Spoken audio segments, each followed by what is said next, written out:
नमस्कार दोस्तों, स्वागत है आप सभी का मेरे YouTube channel law by KP में। आज हम पढ़ने वाले हैं भारतीय संविदा अधिनियम 1872 की धारा 42 के बाद। आज हम पढ़ेंगे धारा 42, 43, 44 और धारा 45। ये जो है वो प्री के पर्पज़ से और मीन्स के पर्पज़ से, दोनों के पर्पज़ से बहुत ही ज़्यादा इम्पोर्टेंट है। जुडिशरी में प्री प्लस मीन्स और कोई भी लॉ कॉम्पिटिटिव एग्ज़ाम में, चाहे आप अगर बीए एलएलबी अपने सेमेस्टर की तैयारी कर रहे हैं और उसमें आपका अगर इंडियन कॉन्ट्रैक्ट एक्ट आपका सब्जेक्ट है, तो उसमें से भी उस एग्ज़ाम में भी आपकी इस सेक्शन में से मीन्स का क्वेश्चन बन सकता है। और ऑफ कोर्स जुडिशरी के लिए तो ये टॉपिक इम्पोर्टेंट है ही, चाहे वो प्री के पर्पज़ से हो चाहे वो मीन्स के पर्पज़ से हो। तो वीडियो को आपको बिल्कुल भी स्किप किए बिना स्टार्टिंग से एंड तक देखना है, और जो भी आपको इसेंशियल पॉइंट्स या केस लॉ बताऊं उनको आपको नोट डाउन करते चलना है, ठीक है। तो वीडियो को बिना कुछ भी देरी के हम स्टार्ट करते हैं। सेक्शन 42 बात करता है संयुक्त दायित्व का न्यायगमन, डेवोल्यूशन ऑफ जॉइंट लाइबिलिटीज़। सबसे पहले आप ये देखिए, लाइबिलिटीज़ होती किस पे है। लाइबिलिटीज़ जो होती है वो किस पे होती है, वचनदाता पे होती है कि वचन ग्रहता पे होती है। आप कहेंगे वचनदाता, जो वचन देगा उस पर ही तो लाइबिलिटी होगी। किस पे होगी लाइबिलिटी, जो वचन देगा, ठीक है। अब इसमें बोल रहा है संयुक्त दायित्व। संयुक्त दायित्व का मतलब होता है कि जो लाइबिलिटी है ना वो ज्वाइंट है। लाइबिलिटी कैसी है आपकी, ज्वाइंट है। इसका मतलब जो हमारे वचनदाता है वो एक से ज़्यादा है, तभी तो लाइबिलिटी ज्वाइंट होगी। अगर हमारे वचनदाता एक होंगे तो लाइबिलिटी ज्वाइंट नहीं होगी। अगर हमारे वचनदाता बहुत होंगे तो जो हमारी लाइबिलिटी होगी वो ज्वाइंट होगी। अब संयुक्त दायित्वों का न्यायगमन, न्यायगमन का मतलब होता है कि जो अपने दायित्व है उनका ट्रांसफ़र कर देना या उन दायित्वों को आपस में बराबर बराबर बांटना, ये सब होता है, ठीक है। हम इसे डायरेक्ट सबसे पहले रीड करते हैं। जबकि दो या अधिक व्यक्तियों ने कोई संयुक्त वचन दिया हो, मैंने आपको पहले ही बताया था कि जॉइंट लाइबिलिटी किसकी होती है, किसकी होती है, प्रोमिसर की होती है, ठीक है। तो जबकि दो या अधिक व्यक्तियों ने, अब यहाँ पर प्रोमिसर कितने हो गए, दो हो गए या दो से ज़्यादा हो गए, दो होंगे या दो से ज़्यादा होंगे, ठीक है। ज़्यादा होंगे तभी तो जॉइंट लाइबिलिटीज़ का क्वेश्चन है। होंगी लाइबिलिटी किस पे होती है, वचनदाता पे होती है। तो वचनदाता मतलब जॉइंट है, यानी बहुत सारे, यानी दो या दो से अधिक है। तो जबकि दो या अधिक व्यक्तियों ने कोई संयुक्त वचन दिया हो, तब यदि तत्प्रतिकूल आशय संविदा से प्रतीत ना हो, मतलब कोई भी तत्प्रतिकूल आशय अगर आपका प्रतीत ना हो रहा हो, तो यह वचन ऐसे सब व्यक्तियों को अपने संयुक्त जीवनों के दौरान में और उनमें से किसी की मृत्यु होने के पश्चात उसके प्रतिनिधि को उत्तरजीवी या उत्तरजीवियों के साथ संयुक्त और अंतिम उत्तरजीवी की मृत्यु के पश्चात सबके प्रतिनिधियों को संयुक्त पूरा करना होगा। ये हमने डायरेक्ट से समझा, ठीक है। अब मैं इसको आपको सिंपल लैंग्वेज में समझाती हूँ, एक हम इलस्ट्रेशन से समझ सकते हैं, ठीक है। ए है, बी है और सी है, ये सारे क्या हैं, ये सारे प्रोमिसर हैं, ठीक है। इसकी फर्स्ट लाइन हमारी कंप्लीट हो गई। When two or more person have made a joint promise, two or more person have made a joint promise, ये जॉइंट प्रॉमिस कर रहे हैं, क्या है, प्रोमिसर है, प्रोमिसर है। ये जॉइंट प्रॉमिस करके एक डी को एक प्रॉमिस करते हैं, ये प्रॉमिस ही है। ये वचन ग्रहता है, ये वचनदाता है, ठीक है। ये इसे प्रॉमिस करते हैं कि हम तीन तुम्हें क्या देंगे, हम तीन मिलके तुम्हें देंगे 6,000 रुपये। ये इसे प्रॉमिस करते हैं। बदले में तुम हमें क्या दे देना, बदले में तुम हमें जो भी कंसिडरेशन ये मांगते हो, कुछ भी आटा मांग रहे हैं बदले में, या बदले में उससे बोल रहे हैं कि तुम हमारा घर अच्छा कर देना, या बदले में कुछ भी कर देना, वो कंसिडरेशन कुछ भी हो सकता है। पर ये तीनों मिलकर इससे प्रॉमिस करते हैं, इसे वचन देते हैं, या ठीक है, कि हम तुमको 6,000 रुपये देंगे, बदले में तुम हमारे लिए कुछ करना, तभी तो हमारा जो है वो कॉन्ट्रैक्ट बनेगा। कॉन्ट्रैक्ट के लिए कंसिडरेशन ज़रूर होना चाहिए, ठीक है। हमने सेक्शन 25 में लिखा गया है, उसके कुछ एक्सेप्शन में वो भी उसमें लिखे हुए हैं, कब कब कंसिडरेशन नहीं होना चाहिए, उसके कौन कौन से एक्सेप्शन है वो भी आपके 25 सेक्शन में बताए गए हैं। अभी फिलहाल के लिए हम इतना समझ लेते हैं कि एक से ज़्यादा प्रॉमिसर हैं और वो एक इंसान को प्रॉमिस कर रहे हैं कि मैं तुम्हें 6,000 रुपये दूंगा, कि हम जो तुम्हें वो 6,000 रुपये देंगे, बदले में कंसिडरेशन कुछ भी हो वो नहीं है। अगर यहाँ कंसिडरेशन नहीं होना तो जो कॉन्ट्रैक्ट हो पाएगा वो कॉन्ट्रैक्ट वैलिड नहीं होगा, क्योंकि कॉन्ट्रैक्ट में क्या होता है, कंसिडरेशन होना ही चाहिए। कॉन्ट्रैक्ट में जो प्रॉमिस होते हैं ना वो रेसिप्रोकल प्रॉमिस होते हैं। रेसिप्रोकल प्रॉमिस कैसे होते हैं कि यहाँ दोनों एक दूसरे को कुछ वचन देते हैं, या ये से वचन देता है, ये भी से वचन देता है, ठीक है। ये मतलब कुछ ना कुछ एक दूसरे को वचन दे रहे होते हैं। ये वचन देते हैं कि हम तुम्हें पैसे देंगे, तो वो वचन देता है मैं बदले में तुम्हारे लिए कर दूंगा। ये मैंने आपको पिछली वीडियो में बहुत अच्छे से समझाया हुआ है कि सिंपल प्रॉमिस कभी भी कॉन्ट्रैक्ट नहीं क्रिएट करता। अगर हम सिंपल इतना कह रहे हैं कि मैं तुम्हें, ए बी को बोल रहा है कि मैं तुम्हें 1,000 रुपये देने का वचन देता हूँ, ये सिंपल एक प्रॉमिस होगा, ये कॉन्ट्रैक्ट क्रिएट नहीं करेगा। आप ये नहीं कह सकते कि ये कॉन्ट्रैक्ट क्रिएट कर रहा है, कॉन्ट्रैक्ट क्रिएट नहीं करेगा, ये सिंपल प्रॉमिस है।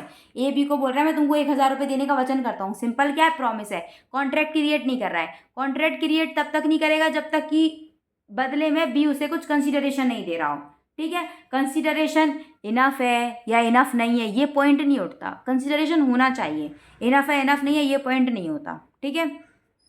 हम दोबारा से अपने पॉइंट पे आते हैं कि अब इसने क्या किया, तो इन लोगों ने इसे प्रॉमिस किया कि मैं तुमको 6,000 रुपये दूंगा, डी को बोलते हैं, ठीक है। बदले में कुछ भी कंसिडरेशन होगा तभी कॉन्ट्रैक्ट होगा, अदरवाइज कॉन्ट्रैक्ट नहीं हो सकता।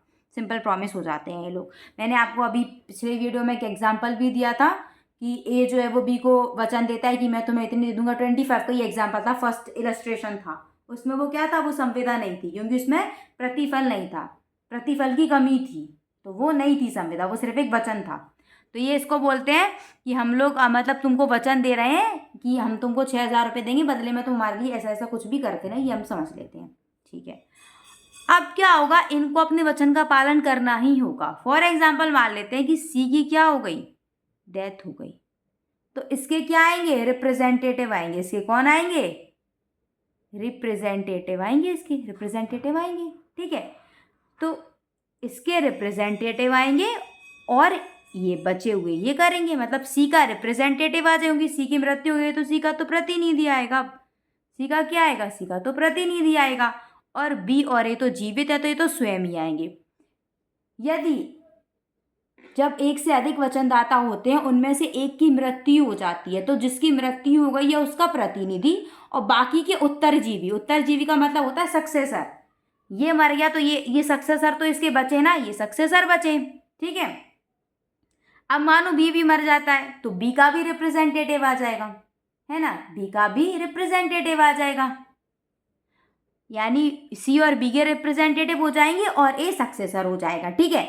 अब यदि ए भी मर जाता है तो सबके फिर प्रतिनिधि आ जाएंगे, सबके प्रतिनिधि आ जाएंगे क्योंकि अब कोई उत्तरजीवी बचा ही नहीं है। उत्तरजीवी का मतलब क्या होता है कि यदि सी मर गया तो अब बी और ए उत्तरजीवी बचे हैं, सी और बी दोनों मर गए तो ए उत्तरजीवी बचा है। इतना आपको समझ में आ गया होगा।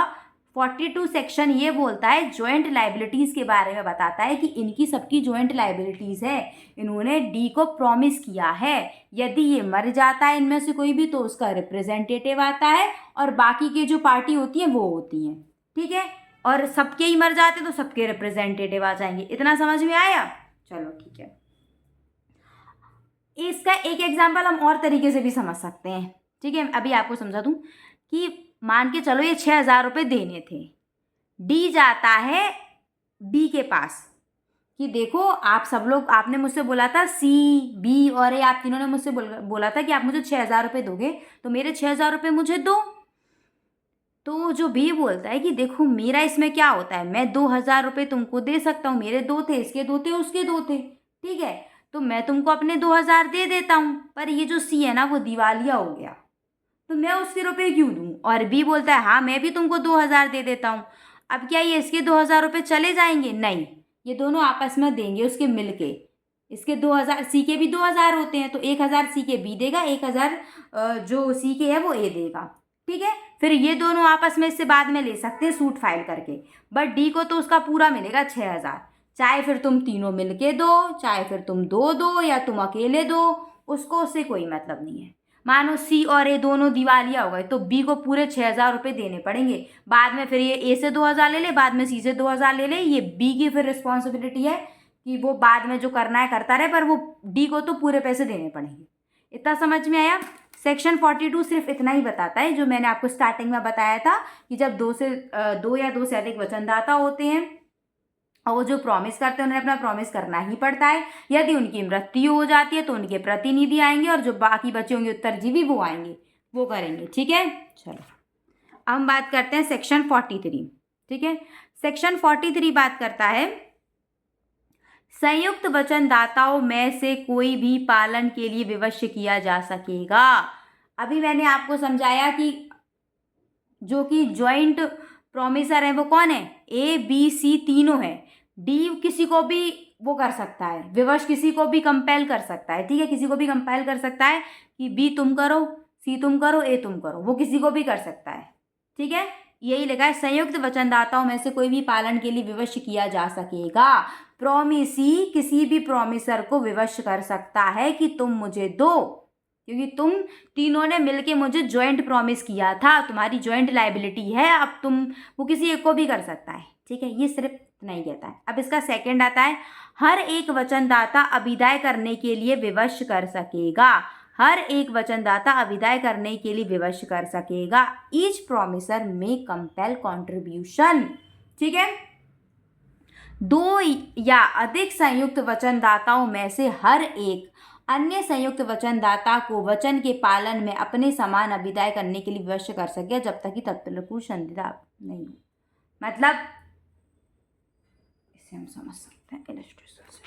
देखिए, ये इसे ही समझ लेते हैं, इसे समझना। ठीक है, ए बी सी इन तीनों ने बोला था मैं आपको 6,000 रुपये दूंगा। डी जाता है और बी से पूरा पैसा ले आता है। ठीक है, तो इसका मतलब ये तो नहीं है ना कि अब ये सी और ए नहीं देंगे, सी और ए भी देंगे। वो बोलेगा सी तुम्हारा 2,000 भी दे दिया मैंने, तुम्हारा भी दो दिया, अब तुम मुझको दो। ये क्या कर सकेगा, इसने सिर्फ अकेले इसको विवश कर दिया, डी ने बी को विवश कर दिया कि तुम मुझे दो। अब जो बी है वो इन दोनों को विवश कर सके। ये आपका सेकंड बोलता है ईच प्रोमिसर में कंपेल कॉन्ट्रीब्यूशन। ठीक है, इसे डॉक्ट्रिन ऑफ कॉन्ट्रीब्यूशन भी बोलते हैं, अंश का सिद्धांत, क्योंकि इसमें अंश वो अपने अपने शेयर्स बांट रहे हैं ना, कि देखो इतना है इतना है इतना है, वो अपने अपने शेयर्स बांट रहे हैं। तो 43 सेक्शन क्या है, डॉक्ट्रिन ऑफ कॉन्ट्रीब्यूशन के बारे में बताता है, डॉक्ट्रिन ऑफ शेयर भी बोल सकते हैं आप इसे। ठीक है, ऐसा हो जाएगा। पहले में 43 के फर्स्ट पैरा में बताता है कि जो डी है वो किसी को भी कंपेल कर सकता है, चाहे वो सी को बोले पूरा दो, बी को बोले पूरा दो, ए को बोले पूरा दो। अब फॉर एग्जाम्पल सी ने पूरा पैसा दे दिया तो सी बोलेगा फिर सेकंड पैरा में आके कि देखो मैंने तुम्हारा भी दे दिया, तुम्हारा भी दिया, तुम मुझे दो। अब ये इनको विवश कर सकता है। ये इतना सिर्फ इतना बोलता है। ठीक है, अब बात आती है अभिदाय के व्यतिक्रम से हुई हानि में अंश बांटना। ठीक है, मतलब वही डॉक्ट्रिन ऑफ, अभी मैंने आपको बताया था कॉन्ट्रीब्यूशन, डॉक्ट्रिन ऑफ शेयर इसमें बताया गया है। ठीक है, यदि दो या अधिक संयुक्त वचनदाताओं में से कोई एक ऐसा अभिदाय करने में व्यतिक्रम करे, व्यतिक्रम करे मतलब कोई एक नहीं कर रहा है तो बाकी जो बचे हुए होते हैं जो उसके बदले दे देते हैं, तो शेष संयुक्त वचनदाताओं को ऐसे व्यतिक्रम से उद्भूत हानि को समान अंशों में सहन करना होगा। मतलब इसे समझते हैं, ए बी सी ये ज्वाइंट प्रॉमिस करते हैं डी को। ठीक है, ज्वाइंट प्रॉमिस डी को करते हैं। फर्स्ट पैरा में डी आता है, डी बोलता है कि सुनो तुम मुझे दे दो पूरा पैसा, ये दोनों तो मुझे, तुम मुझे दे दो, वो नहीं दे रहे तो मैं क्या करूँ, तुम मुझे दे दो। ये पूरा इसको पूरा दे देता है 6,000, इसके भी 2,000, इसके भी 2,000 दे देता है। ठीक है, ये सेकंड पैरा में इन दोनों को कंपेल कर सकता है कि देखो तुम्हें मुझे देना ही पड़ेगा। थर्ड पैरा क्या आता है, थर्ड पैरा ये बोलता है कि फॉर एग्जाम्पल ए भी राजी है पैसे देने के लिए, बी भी राजी है पैसे देने के लिए, सी राजी नहीं है, सी मना कर रहा है मैं नहीं दूंगा। इसके 2,000, इसके 2,000 और इसके भी 2,000, इन्हें आपस में बराबर बराबर बांटे थे कि अपन तीनों 2,000 मिलके 6,000 इसको दे देंगे। अब सी नहीं दे रहा है तो अब सी के 2,000 कौन देगा, ये दोनों आपस में बांटेंगे, ये 2,000 दे देगा और ये मतलब ये 1,000 देगा और ये 1,000 देगा, मतलब दोनों 3,000 दे देंगे फिर।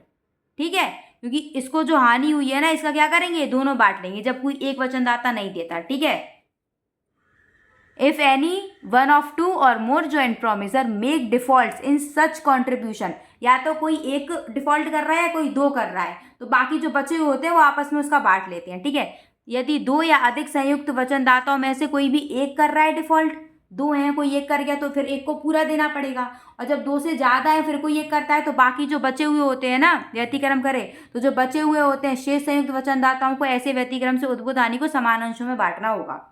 अब स्पष्टीकरण बताता है।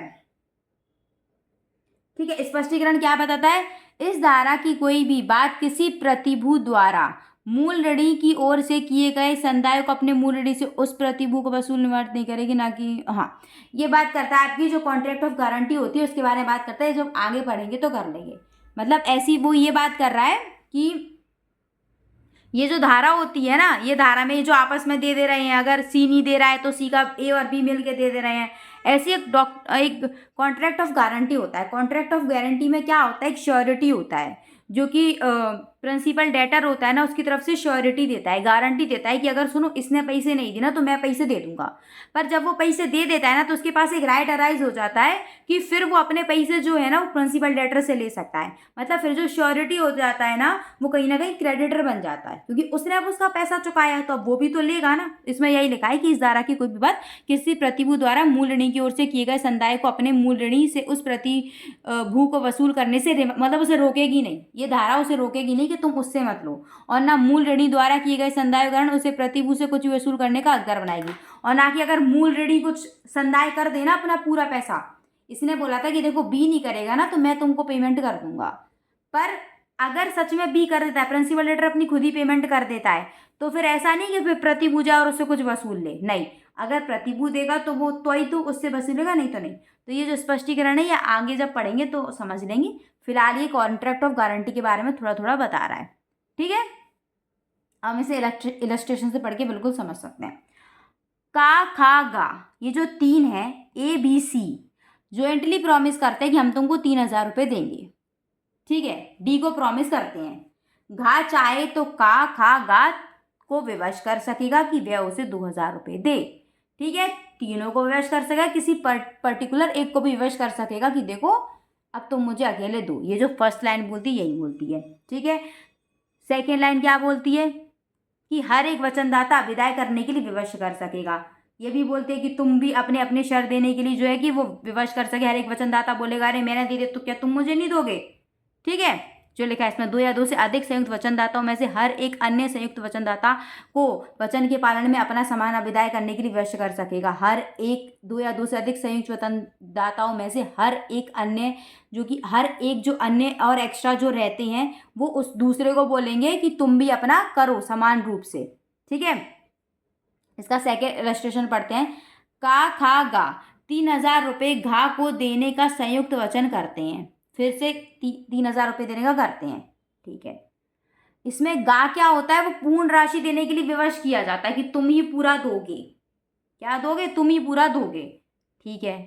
क्योंकि का जो है वो दिवालिया है, किंतु उसकी अस्थियां उसके ऋणों के अधीन अर्धांग के चुकाने के लिए पर्याप्त है। किंतु जो उसके एसेट है, एसेट मतलब सारी प्रॉपर्टी होती है, एसेट में सब कुछ आ जाता है, आपकी सारी प्रॉपर्टी आ जाती है, ऑल टाइप ऑफ प्रॉपर्टी आ जाती है आपकी एसेट में। पर जो उसकी एसेट है ना वो दिवालिया हो गया, पर उसकी एसेट है ना वो उसके ऋणों के अर्धांग के चुकाने के बराबर है। अर्धांग मतलब आधा चुका सकती है। कितना चुका सकती है, आधा। ए बी सी ये भी 1,000 1,000 1,000 तीनों मिलके 3,000 देंगे। का जो है वो दिवालिया, पर का के पास सिर्फ 500 रुपये है, यानी वो 500 रुपये चुका सकता है, 500 नहीं, ठीक है, चुका देगा। का की संपदा में से 500 रुपये और खा की संपदा में से इतने रुपए पाने का गा हकदार है। क्या हकदार है, इतने। इसे हम इलस्ट्रेशन से बहुत अच्छे से मैं आपको समझा दूंगी और अच्छे से। देखो ए बी सी तीनों ने मिलकर डी को प्रॉमिस किया कि हम तुमको 3,000 रुपये देंगे, मतलब 1,000 ये देगा, 1,000 ये देगा और 1,000 ये देगा, ठीक है।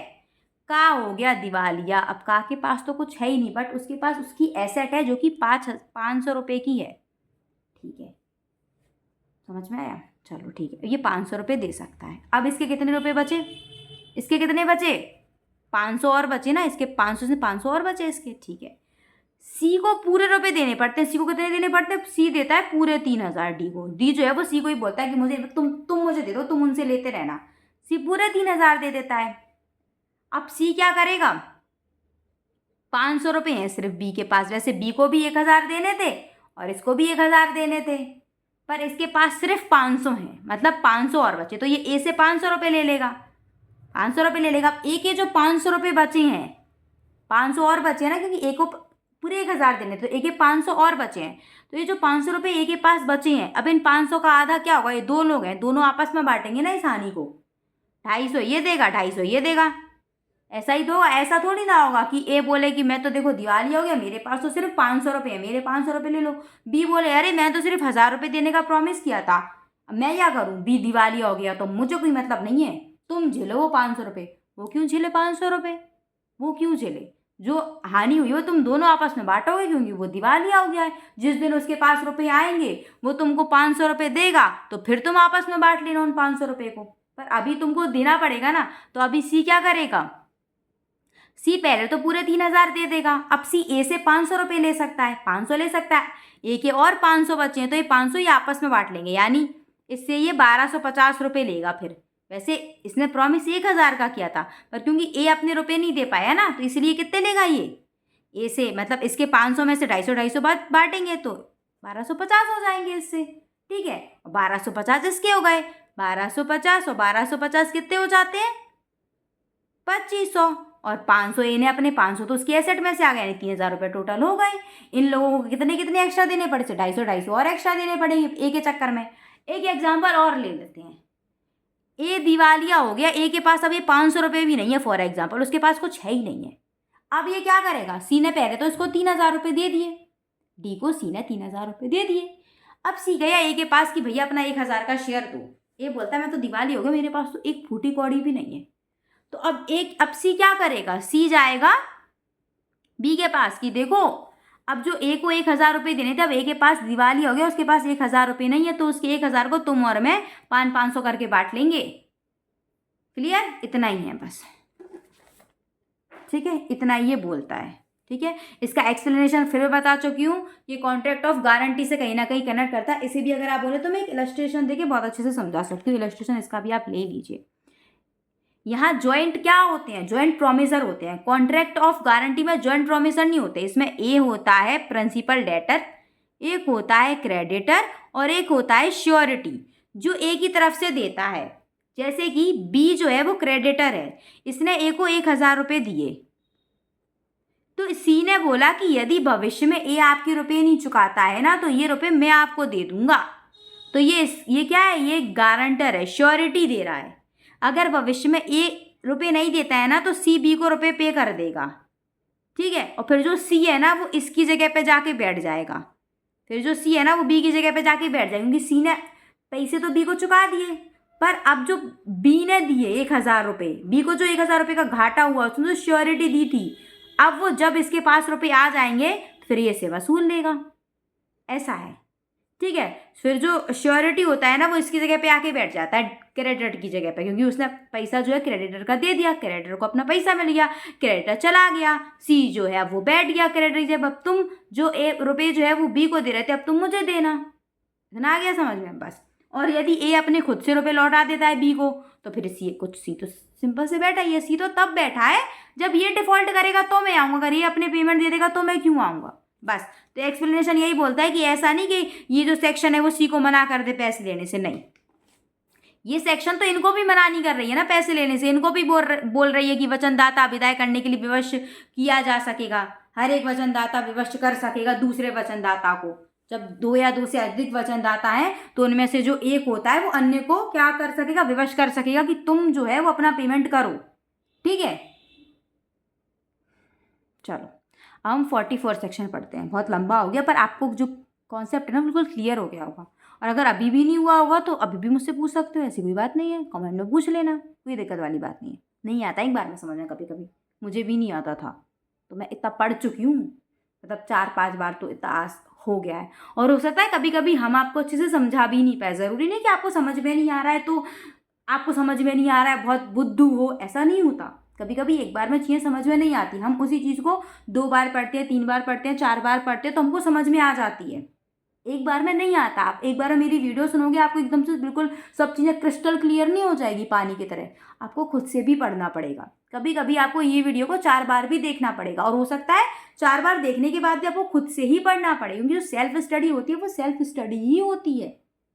ठीक है, और फिर भी कुछ समझ में ना आए तो आप कमेंट में पूछ सकते हो। कभी कभी तरीका भी होता है कि तरीका कभी कभी समझाने का इतना अच्छे से डिलीवर नहीं हो पाता कि सामने वाले को टच हो जाए, इतना नहीं हो पाता कभी कभी कि इतना अच्छे से हम समझा रहे हैं कि आपको एकदम से बिल्कुल समझ में आ ही जाए एक बार में। नहीं, इसमें आपकी गलती नहीं है कि नहीं मुझे समझ में नहीं आता तो बुद्धू हूँ, नहीं, हो सकता है मैंने इतना अच्छा नहीं पढ़ा पाया हो, पर फिर भी मैंने पूरी कोशिश की है कि जो सब कुछ समझाने की, इलस्ट्रेशंस भी आप समझ सकते हो।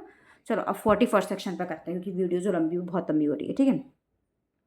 संयुक्त वचनदाताओं में से एक की निर्मुक्ति का प्रभाव, मतलब बहुत सारे वचनदाता थे, इनमें से एक क्या हो गया, निर्मुक्त हो गया। क्या हो गया, एक निर्मुक्त हो गया। ठीक है, अब हम इसे पढ़ते हैं।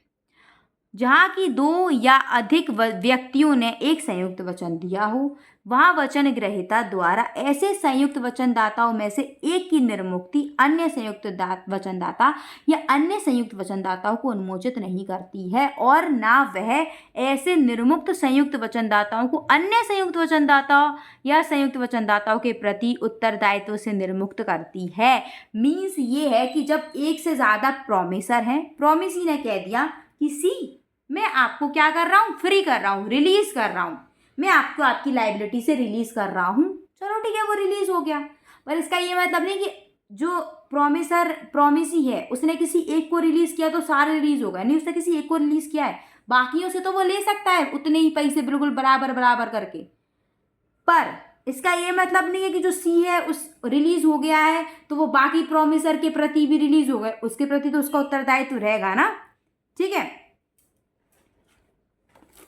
इसे भी हम एक इलस्ट्रेशन से समझ सकते हैं, बहुत इजी। देखिए ए बी सी, ये क्या है, तीन ज्वाइंट प्रॉमिसर है। इन्होंने एक प्रॉमिस किया डी को कि हम तुमको 3,000 रुपये देंगे, समझ में आया। डी जाता है ए के पास कि मैंने आपको रिलीज कर दिया, आप तो चले जाओ यहाँ से, रिलीज, मैंने आपको क्या कर दिया, रिलीज, आप अपनी लाइबिलिटी से फ्री हो, मुझे आपसे रुपये चाहिए ही नहीं। ठीक है, ए रिलीज हो जाएगा। 44 सेक्शन बोलता है ए रिलीज हो जाएगा। अब बी और सी है, बी 1,500 रुपये देगा और ये 1,500 रुपये देगा। इसको तो अपने 3,000 मिल गए, इसको तो 3,000 मिल गए, इसको तो मिल गए ना। ए बी सी तीन ज्वाइंट प्रॉमिसर हैं, ये एक प्रॉमिसी है, ये इसे वचन देते हैं कि हम आपको 3,000 रुपये देने का वचन देते हैं। डी बोलता है ए मैंने आपको रिलीज कर दिया। डी ने सिर्फ किसको रिलीज किया है, ए को, बी और सी को नहीं किया, एक को रिलीज किया है। इसके रिलीज कर देने से ये दोनों रिलीज हो जाएंगे, ऐसा नहीं होगा। डी ने क्या बोला, मैं ए को रिलीज कर रहा हूँ, उसने ये बोला बी और सी तुमको भी कर रहा हूँ। इसका ये बिल्कुल मतलब नहीं लगाया जाएगा कि डी ने बोला है कि मैं ए को रिलीज कर रहा हूँ तो इसका मतलब ये है कि वो बी और सी को भी रिलीज कर रहा है, नहीं, वो केवल एक को रिलीज कर रहा है, बाकी दोनों से वो लेगा, 1500 ले लेगा। अभी जब 1,000 देने से वो 1500 लेगा, ठीक है, ले लेगा। चलो अब इसने तो रिलीज कर दिया, इनने 1500 दे दिए, ठीक है, क्योंकि इसने सिर्फ इसको रिलीज किया था, इनको तो किया नहीं था, इनने अपने 1500 दिए, इसको तो 3,000 मिल गए। ए इसके प्रति रिलीज हुआ था डी के प्रति, इन दोनों के प्रति तो अभी भी लायबल है। बी और सी जाएंगे और बोलेंगे हमको 1,000 रुपये तुम दो, ये बोलेगा मुझे तो सी ने रिलीज कर दिया, मुझे तो डी ने रिलीज कर दिया। ए बोलेगा मुझे तो डी ने रिलीज कर दिया, मेरी कोई लायबिलिटी नहीं है डी के ऊपर। बी और सी बोलेंगे हाँ बिल्कुल सही बात है, डी ने तुमको रिलीज किया, तुम्हारे पे कोई लायबिलिटी नहीं है, तुम बिल्कुल फ्री हो। डी के प्रति, हमारे प्रति अभी भी लायबल हो, क्योंकि हमने भी एक कॉन्ट्रैक्ट किया था कि हम तीनों क्या हैं, ज्वाइंट प्रॉमिसर हैं, ज्वाइंट लायबिलिटी है। डी ने तुमको उससे मुक्त किया है, खुद से उसने रिलीज किया है, हमसे रिलीज नहीं किया। ठीक है, उसने बोल दिया कि मुझे ए से कुछ नहीं लेना, हम तो तुमसे ले सकते हैं ना। अभी बी और सी जाएंगे, उससे 1,000 रुपये लेंगे और आपस में 500 अपने बांट लेंगे, बस। ये 500 बांट लेगा, ये 500 बांट लेगा, इनके पास फिर वही 1,000 हो जाएंगे, क्योंकि इन दोनों ने तो देखो 1500 दिए ना, उनको तो देने पड़े, उनको तो 500 घाटा हो गया दोनों को। तो डी ने ए को रिलीज किया, डी ए रिलीज हो गया, बी और सी नहीं रिलीज हुए डी के प्रति, बी और सी लायबल है डी के लिए। इसी प्रकार से ए जो है ना वो डी के लिए रिलीज हुआ है, बी और सी के लिए रिलीज नहीं हुआ, बी और सी के लिए वो अभी भी उतना ही लायबल है। बस यही आपका 41 सेक्शन बोल रहा है। चलो जल्दी से 45 सेक्शन बोलता है डेवोल्यूशन ऑफ ज्वाइंट राइट। अब इसमें क्या हो रहा है, संयुक्त अधिकारों का न्यायगमन। अभी हमने पढ़ा था संयुक्त दायित्व, दायित्व किस पे होते हैं, प्रॉमिसर पे, अधिकार किसके पास होते हैं, प्रॉमिसी पर। वहां पर संयुक्त ज्वाइंट क्या थी, लाइबिलिटीज, यहाँ पर क्या है, ज्वाइंट राइट। वहां पर क्या थे, बहुत सारे प्रॉमिसर, यहाँ पर क्या होंगे, बहुत सारे प्रॉमिसी, क्योंकि संयुक्त अधिकार, संयुक्त मतलब बहुत सारे अधिकार, बहुत सारे अधिकार मतलब बहुत सारे प्रॉमिसी, बहुत सारे प्रॉमिसी मतलब बहुत सारे वचन ग्रहीता। ठीक है, जब किसी एक व्यक्ति ने दो या दो से अधिक व्यक्तियों को संयुक्त वचन दिया हो, यहाँ पर प्रोमिसर एक होता है, प्रोमिसर क्या होता है, एक होता है, प्रोमिस ही बहुत सारे हो जाते हैं, ठीक है। तब यदि संविदा से तत्प्रतिकूल आशय प्रतीत ना हो तो उसके पालन के लिए दावा करने का अधिकार, जहाँ तक कि उसका और उनका संबंध है, उनके संयुक्त जीवनों के दौरान किसी एक या सबके पास, यही वो पूरी ऊपर का जो चीज़ होगा वो पूरा हो जाएगा। देखो बहुत सिंपल है, ज़्यादा नहीं है। यहाँ पर प्रोमिसर कौन है, सिर्फ एक है, प्रोमिसर एक है, क्योंकि ज्वाइंट राइट है, राइट ज्वाइंट है, लाइबिलिटीज ज्वाइंट होती हैं तो प्रोमिसर बहुत सारे हो जाते हैं, पर यहाँ पर राइट्स ज्वाइंट है, तो प्रोमिसर क्या है, एक। प्रोमिसी है बी, प्रोमिसी है सी, प्रोमिसी है डी। ए ने वचन दिया, संयुक्त वचन दिया, क्या दिया, एक वचन दिया तीनों को कि मैं तुमको 1000, तुमको 1000, तुमको 1000, इकट्ठा वचन दे दिया इसने, क्या दे दिया, इकट्ठा। जो प्रोमिसी है ना वो इकट्ठे हैं, इकट्ठे हैं, एक डीड में इसने लिख दिया, डीड क्या है, एक है, दस्तावेज क्या है, एक है, इसने लिख दिया कि मैं तुम तीनों को 3000 रुपये दूंगा, 3000 रुपये दूंगा। 3000 का मतलब है संयुक्त 3000 रुपये दूंगा, मतलब एक को 1000 दूंगा, इसको भी 1000, इसको भी 1000, तो तीनों को मिला के दे दूंगा 3000, ठीक है। इसको 1000 दूंगा, इसको 1000 दूंगा, इसको 1000 दूंगा, तीनों को मिला के 3000 दूंगा, ठीक है। ये इसको वचन मिल गया। प्रोमिसर क्या है, एक है, प्रोमिसी बहुत सारे हैं। अब क्या होता है कि जो ये बी होता है, अगर इसकी मृत्यु हो जाती है तो इसके प्रतिनिधि, मतलब इसके रिप्रेजेंटेटिव, और ये सी और डी यानी ये सक्सेसर हो जाते हैं। अगर बी मर जाएगा तो बी के मरने के बाद ये उत्तरजीवी कहलाएंगे, बी के क्या कहलाएंगे, उत्तरजीवी। और बी का जो पुत्र होगा या जो भी उसका विधि वो होगा रिप्रेजेंटेटिव, वो उसका प्रतिनिधि कहलाएगा, विधिक प्रतिनिधि, लीगल रिप्रेजेंटेटिव, ठीक है। ये सक्सेसर हो जाएंगे। यदि सी की मृत्यु हो जाती है, बी और डी जीवित हैं, तो ये क्या होंगे, बी और डी सी के लिए सक्सेसिव होंगे, इनके उत्तरजीवी, और सी का रिप्रेजेंटेटिव, ठीक है। यदि डी की मृत्यु हो जाती है तो बी और सी और डी का रिप्रेजेंटेटिव ये फिर सूट ला सकते हैं, ठीक है। इसको अपना प्रॉमिस का पालन करना ही होगा, ठीक है।